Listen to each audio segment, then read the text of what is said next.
My girlfriend said, "You're not my dad. I don't need to tell you where I'm going." I relied. Fair enough. Then I stopped asking and stopped caring. She noticed when I didn't come home. For context, I'm Jake, 29M. My girlfriend, Alyssa, is 27F. We've been together just over 3 years and living together for 1. This wasn't the first time she'd gone out without saying where, who with, or when she'd be back. But it was the first time she said it like that, sharp, dismissive, almost daring me to argue. I'd asked a simple question. Not, "Who are you texting?" Not, "Why are you always out late?" Just, "Hey, what's the plan tonight?" That's when she hit me with the dad line. So I paused. And instead of explaining myself, instead of defending the fact that couples usually communicate basic stuff, I just said, "Fair enough." She froze for half a second. I don't think she expected that. Alyssa thrives on pushback, on debates, on me trying to prove I'm reasonable while she plays offended. But I didn't give her that. She left 10 seconds later without another word. And that's where the shift happened, quietly, internally. Because when the door shut, I realized something. I was exhausted. Exhausted from checking in. From pretending not to notice patterns. From caring more about where she was than she did about how I felt. So I stopped asking. The next night she went out? Didn't ask. The weekend after that? Same thing. Midweek, "I'll be back later" texts. I just replied, "Okay," and went back to what I was doing. At first, she seemed relieved. Lighter. Smug, even. Like she'd finally trained me. But then small things started changing. She lingered in the doorway before leaving, waiting for a question that never came. She'd send vague updates, out with people, that I didn't follow up on. Once, she even said, "You don't want to know where I am?" Like it was a joke. I just shrugged. The real crack, though, the one that made her notice something was wrong, came the night I didn't come home. And that's where this actually starts. The night I didn't come home wasn't planned. That's important. It was a Thursday. I got off work late, grabbed a beer with a coworker, then another. My phone stayed face down on the bar. No buzzing. No, "When are you coming home?" No passive-aggressive check-ins. For the first time in a long while, it felt quiet, peaceful. Around 10:30, my coworker headed out. Normally, that's when I'd Uber home, mentally preparing myself for Alyssa's mood roulette. Either cold silence or some complaint I'd somehow triggered by existing. Instead, I went to my brother's place. He lives 10 minutes away. We watched a game, talked about nothing important. I crashed on his couch without overthinking it. I didn't text Alyssa. Not to be petty. I just didn't feel the need to explain myself. At 6:12 a.m., my phone lit up. 3 missed calls. 8 texts. "Where are you? Are you serious? Hello? So you're just not coming home now? This isn't funny, Jake. Answer me." I stared at the screen, strangely calm. When I got back to the apartment around 8, Alyssa was already dressed, arms crossed, pacing like she'd rehearsed the confrontation. Her eyes snapped up the second I walked in. "Where the hell were you?" I set my keys down, took my jacket off. Normal movements. No rush. I stayed out. "With who?" she snapped. "Where?" I looked at her for a second and said, evenly, "I'm not your dad. I don't need to tell you where I was." The silence that followed was loud. Her mouth actually fell open. "Excuse me. You said that to me," I replied. I figured the rule went both ways. She laughed, but it wasn't real. That's different. How? Because I'm not the one disappearing all night without saying anything. I didn't raise my voice. That seemed to piss her off more. "You've been doing that for months," I said. I just stopped asking. Her face changed then, not anger, not yet. Confusion, like she was suddenly unsure of the script. "You're being dramatic," she said. "You're doing this to prove a point." "No," I said. "I'm doing this because I meant what I said." "Fair enough." That's when she realized something she wasn't ready for yet. I wasn't upset. I wasn't jealous. And I definitely wasn't chasing. She stormed out late for work without another word. But before she left, she threw out one last line over her shoulder. "We need to talk about what's going on with you." I watched the door close and thought, yeah, we do. But not for the reason she thinks. That evening, Alyssa came home earlier than usual. I knew because I heard her keys hesitate at the door before unlocking it, like she was bracing herself. She didn't greet me, just dropped her bag harder than necessary and said, "So what is this?" Like she'd walked into a hostage negotiation. I was on the couch, laptop open, half watching something I didn't care about. I muted it. Didn't move. "What is what?" I asked. "This attitude. You've been weird for weeks. Distant. Quiet. And now you're pulling this disappearing act?" I almost laughed at that. Now she noticed distance. "I'm not pulling anything," I said. I'm just matching energy. She rolled her eyes. God, don't do that. That's such a cop-out phrase. Is it? I shrugged. Because it feels accurate. She paced the living room, arms crossed, voice climbing. You don't ask where I'm going anymore. You don't check in. You barely text. That's not normal. There it was. Not concern. Not missing me. Control. You told me you didn't need to tell me where you were going, I said. So I stopped asking. I respected that. That doesn't mean you stopped caring. I looked at her then. Really looked. Her jaw was tight. Her phone was already in her hand, thumb hovering like an escape hatch. I never said I stopped caring, I said slowly. I said I stopped asking. She scoffed. That's the same thing. No, I replied. One is curiosity. The other is obligation. You made it clear you didn't want the obligation. She opened her mouth, closed it, then switched tactics. You're punishing me. I'm not punishing you, I said. I'm adapting. That word set her off. So what? Now we're just roommates, she snapped. We do whatever we want and don't explain anything. I held her gaze. That's kind of how you've been acting. The room went quiet again. She didn't like when I didn't rise to her tone, didn't defend myself, didn't reassure her. Finally, she said, softer, you didn't come home last night. No, I said. I didn't sleep, she added, like it was supposed to move me. I waited a beat. You didn't text until morning. Her eyes narrowed. I shouldn't have to. I nodded. Exactly. She stared at me, realization flickering behind the irritation. This wasn't a fight she could win by being louder. And for the first time since we'd been together, I saw something new on her face. Uncertainty. Because the rules she'd set were suddenly being enforced, just not in her favor. The next few days were strange in a quiet, unsettling way. Alyssa didn't explode. She didn't apologize either. Instead, she hovered. Suddenly, she was home more, sitting closer on the couch, asking questions that sounded casual but weren't. What are you up to tonight? Who were you texting just now? Are you going out after work? I answered honestly, but briefly. Not sure yet. Just a friend. Maybe. Each non-answer landed harder than any argument ever had. By Sunday, she snapped. We were in the kitchen, me making coffee, her leaning against the counter scrolling her phone. She sighed dramatically, then louder. Okay, I can't do this, she said. Do what? I asked, still focused on the mug. This weird cold thing. You're acting like you don't even care if I'm here. That made me pause. I turned and said, why would you think that? Because you don't react anymore, she said, voice sharp. You don't get annoyed. You don't ask questions. You don't even seem jealous. There it was. The real issue.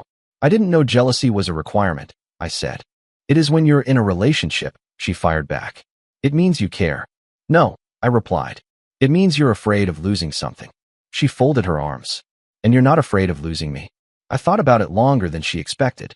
I don't know, I said finally. Not like I used to. Her face tightened. Wow.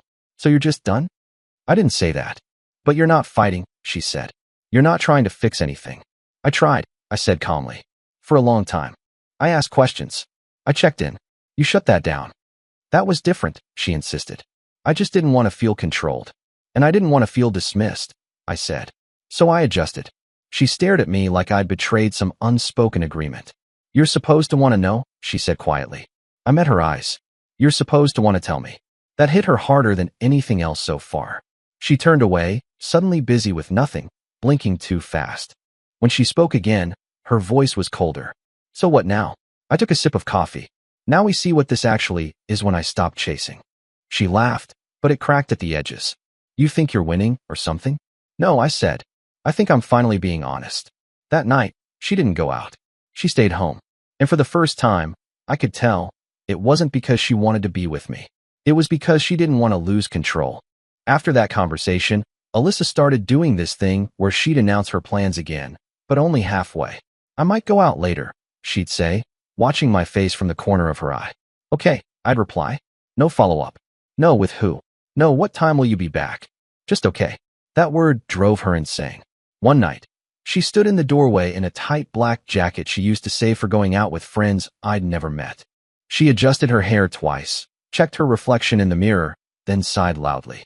You're really not going to ask anything? I looked up from my phone. Do you want me to? She hesitated. That pause told me everything. Well, no, she said defensively. I just think it's weird you don't care. I nodded. If you say so. She didn't leave right away. Just stood there, keys in hand, clearly expecting something: concern, curiosity, jealousy, irritation. Anything. I gave her nothing. When she finally left, she slammed the door harder than necessary. She came home at 1:47 a.m. I know the exact time because she announced it. "I'm home," she said loudly, flipping on the hallway light. I didn't move, didn't respond. She walked into the bedroom. "Seriously? You're asleep?" I cracked one eye open. "Yeah." She stood there for a moment, then snapped, "Wow, you really don't give a shit anymore." That sentence used to scare me, used to make my stomach drop, make me scramble to prove she was wrong. This time, it just felt observational. "I care," I said quietly. "I just don't chase." She scoffed. "You're acting like you're above this." "I'm acting like I'm tired," I replied. That shut her up. The next morning, she was overly nice. Made coffee, asked about my day, even touched my arm in that deliberate way she used when she wanted reassurance without asking for it. It didn't work. Because somewhere between her telling me I wasn't her dad and me sleeping peacefully while she waited for a reaction, something fundamental had changed. I wasn't angry anymore. And that scared her more than any fight ever had. Because anger meant engagement. Silence meant detachment. And detachment meant she was no longer in control of how much I cared. She just hadn't fully realized yet how far gone I already was. About a week later, Alyssa tried something new. She stopped pretending. No hovering. No fake sweetness. Just cold efficiency. Late nights. Short answers. Phone always face down again. It was like she'd decided, fine. If you're not chasing, I'll remind you what you're losing. Olmi would have taken the bait. Instead, I noticed how quiet the apartment felt without the tension. How much space there was in my head when I wasn't monitoring her moods or wondering where she was. One night, she came home around midnight and tossed her bag onto the chair. "I'm going to stay at Jenna's this weekend," she said, already walking past me. "Okay," I replied. She stopped dead. "That's it." I looked up. "Do you want it to be more than that?" Her lips pressed together. "You seriously don't care?" I thought about correcting her, about explaining the difference between caring and clinging. But I didn't. "Have a good weekend," I said instead. She stared at me like I'd just failed some invisible test. Then she laughed, sharp and bitter. "You're being so fake calm right now." "I'm not fake," I said. "I'm just not anxious." That word again. It landed. She left the next morning without saying goodbye. Friday night, I went out with friends. Nothing wild. Pizza, drinks, laughs I hadn't realized I'd been missing. I didn't check my phone. Didn't post anything. Didn't think about how it might look. Saturday afternoon, I got a text. "Alyssa, are you home?" I didn't answer right away. An hour later. "Alyssa, Jake?" Then, "Alyssa, we need to talk." When she finally came back Sunday night, she looked different. Tired. Unsettled. Like she'd expected something to fall apart, and it hadn't. She dropped her bag and said, "You didn't ask how my weekend was." I met her eyes. "How was it?" She hesitated. That hesitation said more than any story could have. "Fine," she said. I nodded. "Good." She waited. For more questions. For interest. For jealousy. None came. That's when she realized the truth she'd been avoiding. I wasn't playing a game. I wasn't trying to teach her a lesson. I was already halfway gone, and she hadn't even noticed when I left. The first time Alyssa cried about it wasn't during a fight. It was random. Tuesday night. I was making dinner, something simple, and she was sitting at the counter scrolling through her phone like usual. Out of nowhere, she said, "Do you even want to be here anymore?" I didn't answer right away. Not because I was being dramatic, but because I wanted to be honest. "I want peace," I said finally. "However that looks." Her eyes filled immediately. That caught me off guard. "So you're just going to give up?" she asked, voice breaking. "After everything?" I turned the stove down. I didn't give up. I burned out. She shook her head. "You're acting like I did something horrible." "I'm acting like I stopped ignoring how I feel," I replied. She slid off the stool and stood in front of me. "I didn't cheat. I didn't lie. I just wanted space. And I gave it to you," I said. "All of it." She wiped at her face angrily. "Not like this." That sentence stuck with me. Just not like this. She didn't want boundaries. She wanted distance on her terms, with the comfort of knowing I'd still be right there when she came back. She stepped closer. "You don't look at me the same." I nodded. "Because I'm not the same." That's when she said it. Quiet. Almost scared. "Are you going to leave me?" The old version of me would have rushed in with reassurance. Would have said of course not. Would have promised to try harder. Instead, I said the only honest thing left. "I don't know." She backed away like I'd slapped her. That night, she tried to start a fight. Picked at little things. Accused me of being cold, selfish, manipulative. I didn't bite. Eventually she yelled, "Say something." So I did.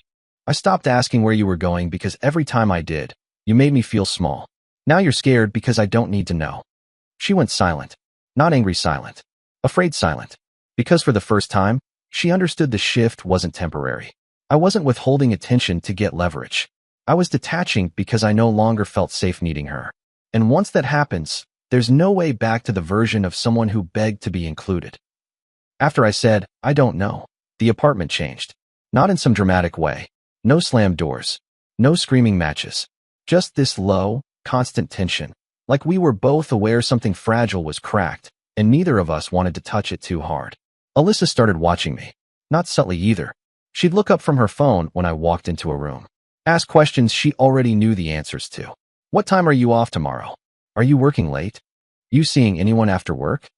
I answered honestly, calmly, every time. And every time, her shoulders relaxed just a little when the answer didn't threaten her. That's when it clicked for me.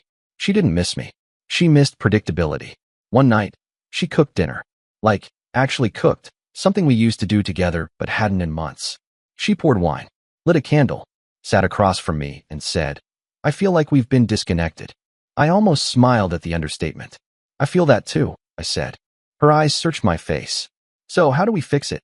There it was. The assumption that fixing meant me stepping back into the role I'd quietly vacated. I set my fork down.